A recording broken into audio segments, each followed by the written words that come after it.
everybody, and happy March!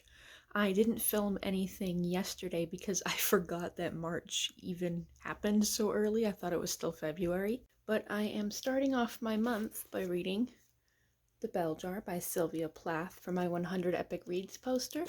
And so far I am really liking it. I really connect with the main character, her emotions, and her thoughts.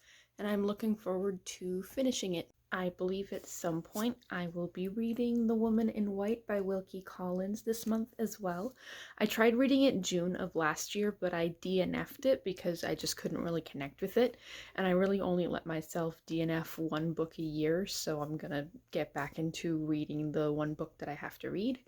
So yeah, that's my month so far. I don't really have any big plans yet, so we'll see.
So I finished The Bell Jar, and I will tell you about that in a later video, but I have finally started an audiobook for the month, and that is The Vanishing Stair by Maureen Johnson, which is the second book in the Truly Devious series.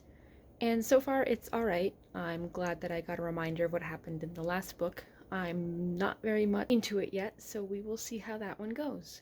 I have to pick my next book soon, and I'm not sure what to pick yet, so stay tuned for that. Hello!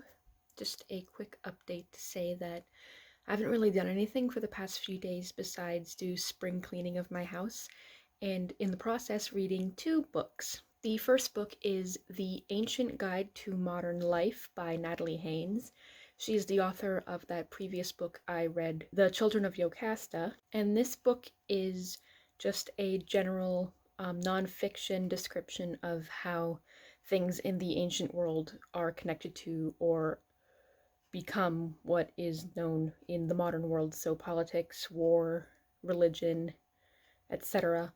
Unfortunately, a lot of it is what I have already learned in my classics courses in university, so I am a little bit bored with it, but I will finish it just in case there is some new information that I have yet to know. And while I have been cleaning, I've been listening to the audiobook of The Vanishing Stair by Maureen Johnson, which is the sequel to Truly Devious, which is a YA academic mystery about a kidnapping that occurred in the 1930s, as well as the modern day solving of the mystery that involves people being killed. And so far the sequel is way better than the first book. I understand the first book had a lot of setting up to do, but the second one, it's really dug into like what it wants to be and the world building, and it's finally able to just go, and I am preferring it a lot more to the first one. I unfortunately have some ideas about who is doing all of this, and I don't know if I'm right, so I won't say it yet. But it's usually the best friend. So yeah, that's it for now.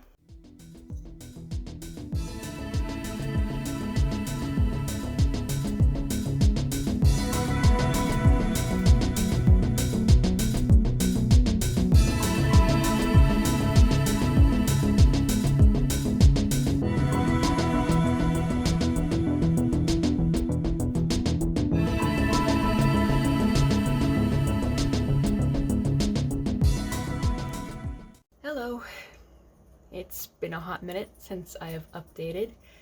I got a bit of filming fatigue from doing my last video, which took about 3 days to film, but a lot has happened since I last updated you, so I have a lot to say at least. I finished The Vanishing Stair by Maureen Johnson, and I think I'm going to give it 4.5 stars.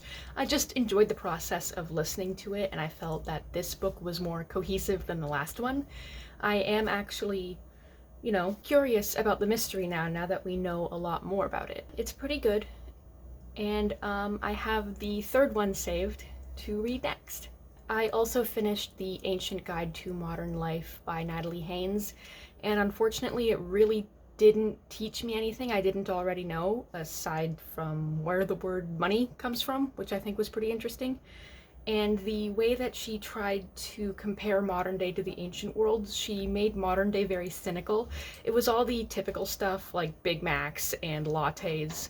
And her politics were also a little bit weird and very general, but I don't really know enough nuances on politics to really explain why I felt that discomfort from them, but I just did. So I only gave that one 2 stars. Didn't really like it.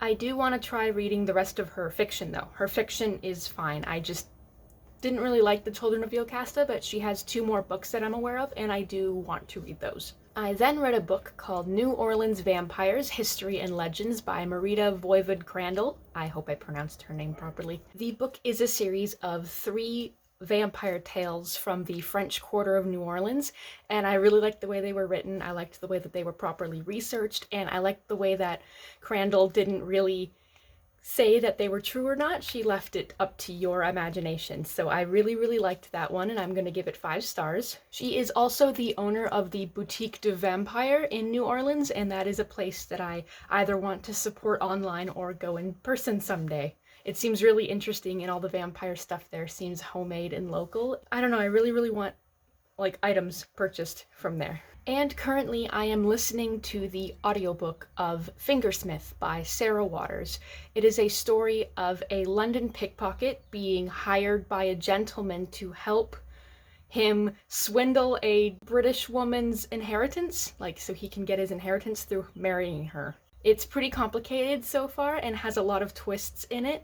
I'm really liking it so far. I do know the story already because it has been reimagined in Park Chan-wook's film The Handmaiden from 2016, which is one of my favorite films, but it is not taking away from me enjoying the story. It actually helps more that I know what's going to happen and what's going on.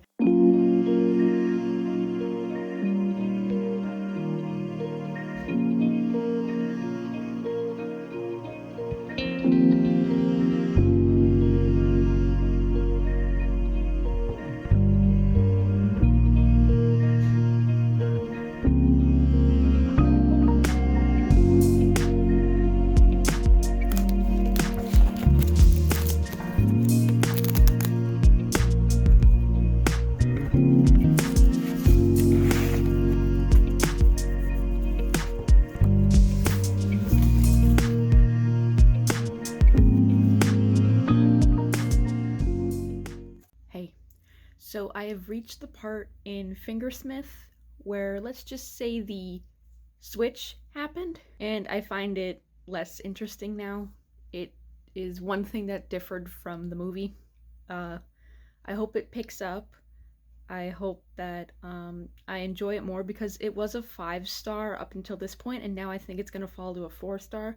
So if the ending is good, I will bump it up to 4.5, but this part has really been a lull in the story and I'm not enjoying it as much.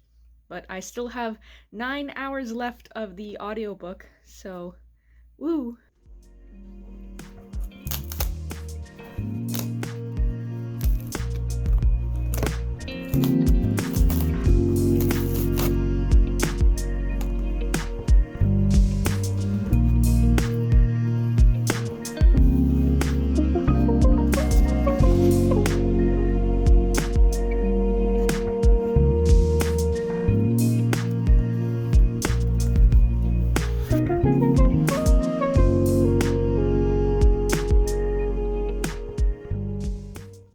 Welcome to my wrap-up.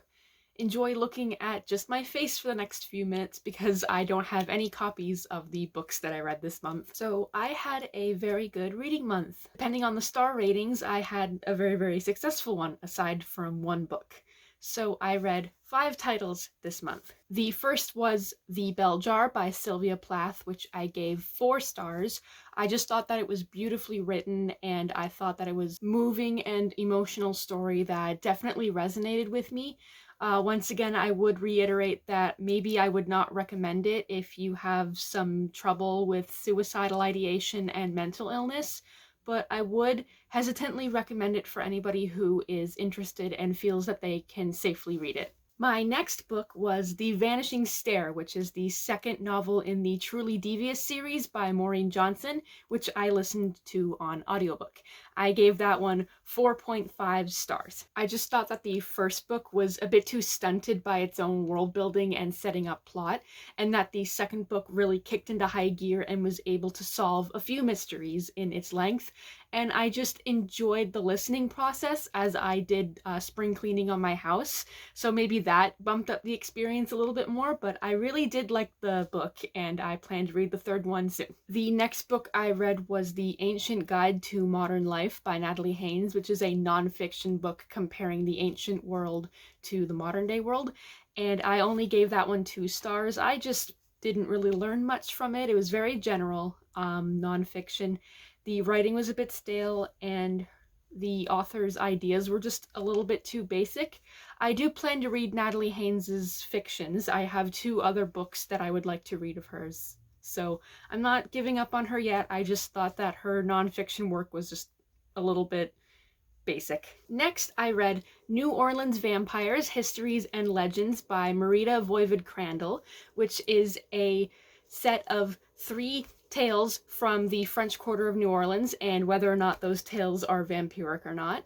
And I gave this one 5 stars. I just loved it so much. I loved the writing. I loved that she did a lot of research going into it. I loved the photographs that she included in the book. I just thought that the legends were really interesting and very historical, and I just love that sort of thing. I love mixing history with the legends and fables of the time period. I just think that it's really fun. And I hope to visit New Orleans in the future and maybe visit Marita's Boutique de Vampire in the French Quarter. So that seems very exciting. And then finally today I finished the audiobook for Fingersmith by Sarah Waters, which I ultimately am giving 4 stars. Now, I loved the first 2/3 of this book. I was really engaged in the tension and the plot and the double crosses that happened, but then the last third of the book was a bit too convoluted, a little bit too dull. There was a little bit of a lull in the tension and the action, and I felt that the 2 main characters, they didn't have enough agency in their own decisions. Everything was kind of convenient for them, or they had outside help. Now, in the movie adaptation, The Handmaiden by Park Chan-wook, he gives the characters more agency, and I felt that that was way more effective.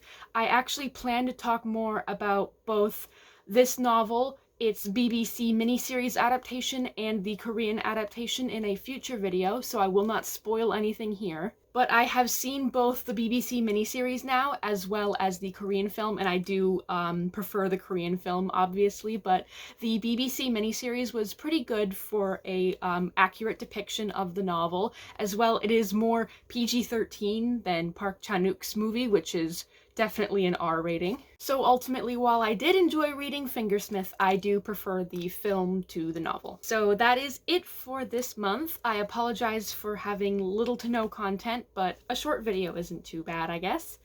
I hope to see you all next month with more content. Don't forget to like, comment, and subscribe, and I will see you all very, very soon. Bye!